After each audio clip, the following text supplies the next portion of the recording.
میں کام کرنے والا یا ٹیچر حضرات بہت زیادہ اس بات کو سمجھ پائیں گے کہ پولیس محکمے میں 10 سال نوکری کرنے کے بعد، 20 سال نوکری کرنے کے بعد، 15 سال نوکری کرنے کے بعد اس کو ہر 2 سال یا 1.5 سال کے بعد 6 مہینے کی ٹریننگ کے لیے بھیجا جاتا ہے۔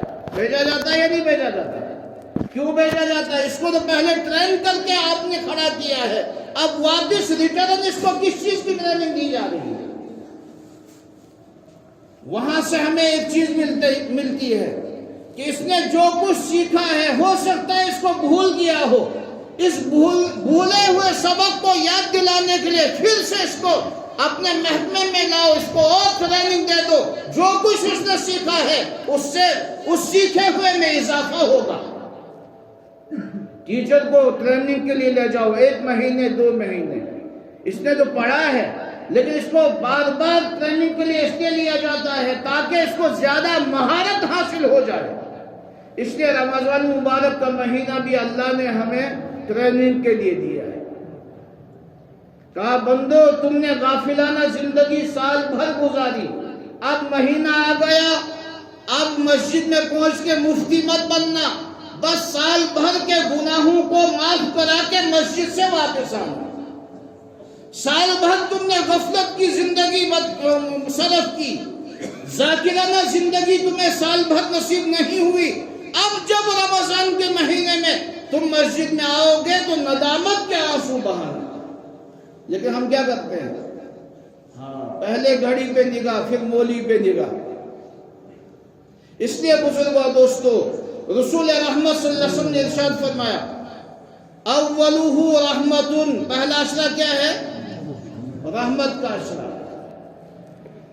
یہ رحمت کا اشرہ کن کے لیے ہے؟ ایمان والوں کے لیے یا منافقین کے لیے؟ کن کے لیے ہے؟ زور سے بولو، ڈرو مت۔ ایمان والوں کے لیے۔ الحمدللہ ہم سارے ایمان والے ہیں، ہم میں کوئی منافق نہیں ہے، ہم نے ایمان لایا ہے اللہ پر، اللہ کے نبی پر، آخرت کے دن پر، کتابوں پر، رسولوں پر، فرشتوں پر، سب پر ہم نے ایمان لایا ہے۔ پھر ہم ایمان والے ہیں، آمنت باللہ وملائکتہ، ہم نے ایمان لایا ہے۔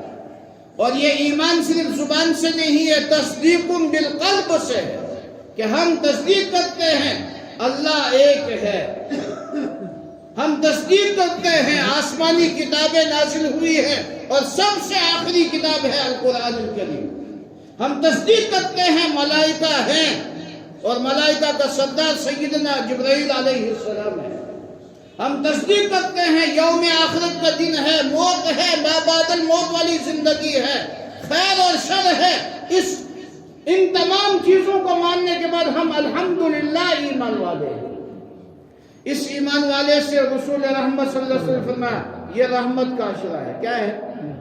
منافق سے کہا نہ تیرے لیے رحمت کا عشرہ نہیں ہے، پہلے نفاق دل سے نکال، ایمان میں داخل ہو جا، پھر یہ عشرہ تیرے لیے بھی رحمت ہے۔ لیکن اگر ہمیں اپنے دلوں کا محاسبہ نہیں کیا تو کہیں ایسا نہ ہو کہ ہم بھی نفاق والی علامتوں میں داخل ہو جائیں۔ اور اس بات پہ ہمیں توجہ کرنی چاہیے، سیدنا عمر بن خطاب رضی اللہ تعالیٰ عنہ کا اس جملے پر ہم سب کو عمل کرنا چاہیے۔ حذیفہ بن یمان کے پاس جب سیدنا عمر بن خطاب رضی اللہ تعالیٰ عنہ کے تشریف لے گئے اور فرمایا حذیفہ تمہارے پاس رسول رحمت صلی اللہ علیہ وسلم نے ایک فہرست دی ہے منافقین کی۔ عمر کو معلوم تھا رسول رحمت صلی اللہ علیہ وسلم نے مجھے دنیا میں جنتی ہونے کی سرٹیفکیٹ دی ہے، اور رسول رحمت صلی اللہ علیہ وسلم نے مجھ سے فرمایا کہ تمہارا لقب فاروق ہے، الفاروق۔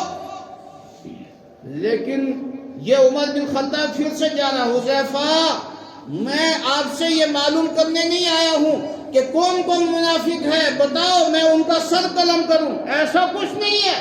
یہ بتاؤ عمر بن خطاب کا نام تو اس فہرست میں موجود نہیں ہے، یہ بتاؤ عمر بن خطاب اس فہرست میں موجود تو نہیں ہے۔ حذیفہ نے فرمایا نہ آپ کا نام اس میں عمر بن خطاب نے فرمایا الحمدللہ رب العالمین، اللہ تیرا شکر ہے، میرا نام منافقین میں۔ صدیق اکبر رضی اللہ تعالیٰ عنہ صبح صبح اپنی زبان کو کھینچتے اور اپنی زبان سے خطاب فرماتے، اے زبان اگر تم صحیح سالم دن بھر رہی تو میرا جسم صحیح سالم رہے گا، اگر تم بگڑ گئی تو میرا جسم بھی بگڑ جائے گا، تباہ ہو جائے گا۔ پوچھو محدثین سے یہ جملہ کیوں ارشاد فرماتے تھے؟ کیا وہ زبان سے برا بلا کہنے والے آدمی تھے؟ صدیق اکبر رضی اللہ تعالیٰ عنہ جانتے تھے زبان سے نکلنے والے اعمال یا جنت میں لے جائیں گے یا جہنم میں لے جائیں گے۔ اگر جنت والے اعمال زبان سے نکلے تو جسم صحیح سالم رہے گا، اور اگر زبان سے جہنم والے اعمال نکلے تو جسم صحیح سالم نہیں رہے گا، یہ جسم برباد ہوگا۔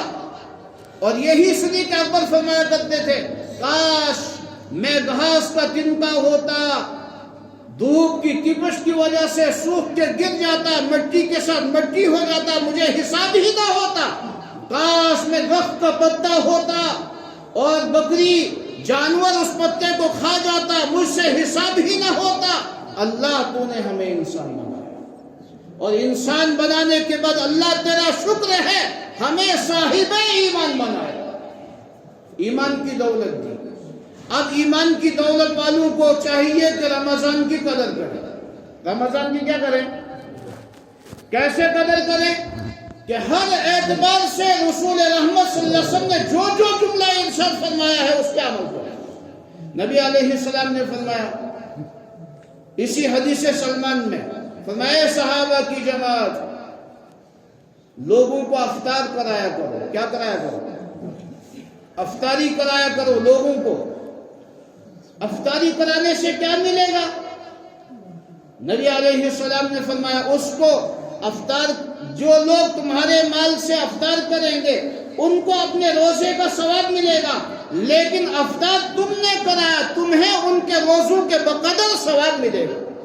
اگر ہر انسان 10 آدمیوں کو روزانہ افطاری کرائے، کتنے آدمیوں کو؟ 10 آدمیوں کو روزانہ افطاری کرائے، کتنے دن کا ثواب ملے گا؟ کم از کم 10 دن کا ثواب تو ملے گا۔ لیکن وہاں انسان جھیک جاتا ہے، ڈر جاتا ہے، کیوں؟ اگر میں نے افطاری کرائی مال ختم ہو جائے گا۔ صحابہ نے عرض کیا یا رسول اللہ صلی اللہ علیہ وسلم افطاری سے مراد کیا ہے؟ نبی علیہ السلام نے فرمایا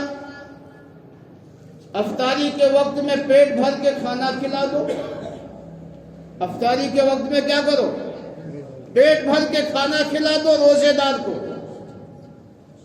صحابی نے عرض کیا یا رسول اللہ صلی اللہ علیہ وسلم اگر گنجائش نہ ہو، آپ نے ثواب تو بتا دیا کہ اس کو بھی ثواب برابر ملے گا، لیکن تمہیں اس کے روزے کے بقدر ثواب ملے گا، تو ہم اس ثواب کے حصول کے لیے کچھ بھی کرنے کو تیار نہیں ہیں، لیکن یہ بتائیے اگر پیٹ بھر کے کھانے کھلانے کا ہمارے پاس ذریعہ معاش نہ ہو تو ہم کیا کریں؟ نبی علیہ السلام نے فرمایا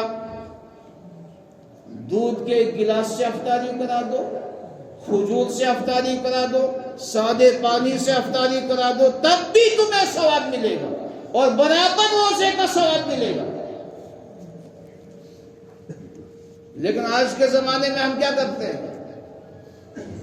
اب جب ہم افطاری کا اہتمام کریں گے، افطاری لوگوں کو کرائیں گے، اس سے ہمارے خزانے میں ہمیں دکھے گا کچھ نہیں، لیکن ہمارے خزانے میں نیکیاں درج ہو جائیں گی۔ کتنی نیکیاں ہوں گی؟ حدیث سلمان ہی میں رسول رحمت صلی اللہ علیہ وسلم نے فرمایا ایک نماز کے بدلے میں 70 نمازوں کا ثواب ملے گا۔ آج ہم جو نماز پڑھتے ہیں کتنی نمازوں کا ثواب ملتا ہے؟ 25 سے 27 نمازوں کا ثواب۔ غیر جماعت میں پڑھی تو ایک کے بدلے میں ایک نماز کا ثواب ملے گا، جماعت کے ساتھ پڑھی ایک کے بدلے میں 25 سے 27 نمازوں کا ثواب ملے گا۔ اور رمضان میں ایک نماز جماعت کے ساتھ بندے نے پڑھی تو 70 نمازوں کا ثواب ملے گا۔ اور پھر رسول رحمت صلی اللہ علیہ وسلم فرمایا اس سے زیادہ بندے کو اللہ اور مزید نوازے گا جس کا احاطہ ہم لوگ نہیں کر سکتے۔ انسان کی نماز حضور قلب والی ہے یا نہیں ہے کہ یہ دکانوں کا حساب کر رہا ہے، یہ گھر کے احوال جان رہا ہے نماز میں؟ اس لیے بزرگوں دوستو، رمضان کی بالکل آمد ہے، الحمدللہ رب العالمین۔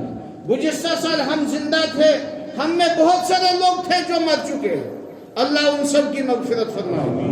انہیں اللہ نے رمضان کا مہینہ دوبارہ نصیب نہیں فرمایا، اور نہ جانے ہم میں آئندہ سال کون زندہ ہوگا کون نہیں ہوگا، یہ کسی کو معلوم ہے؟ کوئی آپ میں سے بتا سکتا ہے کہ ہم ابھی 60 سال زندہ ہیں؟ کوئی بتا سکتا ہے؟ ہمیں اتنا بھی معلوم نہیں کہ ہم کل کو 29ویں شعبان کو زندہ ہوں گے یا نہیں ہوں گے، ہم ابھی مسجد سے باہر جا سکیں گے یا نہیں جا سکیں گے، ہمیں اس کا معلوم؟ اس لیے بزرگوں دوستو، ہم بے خبر ہیں موت کب آئے گی، اللہ نے اس کی خبر ہمیں نہیں دی ہے۔ اب جو رمضان ہمیں نصیب ہو رہا ہے اللہ نصیب فرمائے، اللہ پورا رمضان کا مہینہ نصیب فرمائے، لیکن اس رمضان کی قدر کریں گے انشاءاللہ، قدر کریں گے انشاءاللہ۔ رمضان میں غیبت سے بچیں گے، کس سے؟ رمضان میں منافقت سے بچیں گے، رمضان میں بہتان تراشی سے بچیں گے، رمضان میں جھوٹ بولنے سے بچیں گے، رمضان میں زبان کو تلاوت سے رطب اللسان رکھیں گے، آباد رکھیں گے، اور رمضان میں زبان کو رسول رحمت صلی اللہ علیہ وسلم پہ کثرت سے درود پڑھنے کا عادی بنائیں گے انشاءاللہ۔ رمضان میں اس زبان کو اللہ اللہ کرنے پہ مجبور کریں گے انشاءاللہ، اور رمضان میں جو رسول رحمت صلی اللہ علیہ وسلم نے وظیفہ دیا ہے، لا الہ الا اللہ ونستغفر اللہ ونسألک الجنہ ونعوذ بک من النار، اس تسبیح کو خوب پڑھیں گے انشاءاللہ۔ اس میں لا الہ الا اللہ اللہ کی وحدانیت کا بیان ہے، نستغفر اللہ استغفار ہے، نسألک الجنہ حصول جنت کی دعا ہے، نسألک الجنہ ونعوذ بک من النار جہنم سے آزادی کی دعا ہے، کریں گے انشاءاللہ۔ رمضان میں دوسروں کو تکلیف نہیں دیں گے، رمضان میں دوسروں کو تکلیف، غیبت نہیں کریں گے، جھوٹ نہیں بولیں گے، منافقت نہیں کریں گے، بہتان تراشا نہیں کریں گے، اپنے گھروں کو تلاوت سے آباد کریں گے، غیبت والے اڈوں کو ختم کریں گے انشاءاللہ، کریں گے انشاءاللہ۔ رمضان میں اگر ہم نے اپنی زبان کو کنٹرول میں رکھا تو انشاءاللہ ہمیں رمضان کا مقصد رمضان لعلکم تتقون نصیب ہوگا، لیکن اس کے لیے زبان کا کنٹرول لازمی ہے، اور رمضان میں فضول میں راستے چوراہوں پہ چلنے کی عادت ختم کریں گے۔ کام سے باہر نکلنا ہے نکلیے، آپ کو کام نہیں ہے تو گھر میں بیٹھیے، تلاوت سے اپنی زندگی کو آراستہ کیجئے، تلاوت سے مزین کیجئے اپنے آپ کو، ارادہ کیجئے کہ ہم اس رمضان میں کم از کم 10 ختم قرآن کریں گے انشاءاللہ۔ کوئی مشکل کام نہیں ہے۔ ہم جو راستے میں 2-2 4-4 گھنٹے کھڑے رہتے ہیں، السلام علیکم آ جاؤ، ولسا ہوتا جی وہ چکرا، آ جاؤ ادھر جائیں گے، آ جاؤ، فضول میں اگر اتنا وقت ہم تلاوت میں لگا دیں گے، اللہ ہمارے دل کو منور کریں گے انشاءاللہ، اللہ ہمارے دل کو تزکیہ کے ساتھ تقوی کے ساتھ ایسا عظیم الشان دل بنا دیں گے، پھر غیر رمضان میں غفلت نہیں ہوگی۔ رمضان ہمیں ٹریننگ کا مہینہ، رمضان ہمیں پریکٹس کا مہینہ نصیب ہو رہا ہے، اس رمضان کی خوب قدر کریں گے۔ اللہ مجھے بھی قدردانی نصیب فرمائے، آپ حضرات کو بھی قدردانی نصیب فرمائے۔ وآخر دعوانا ان الحمدللہ رب العالمین۔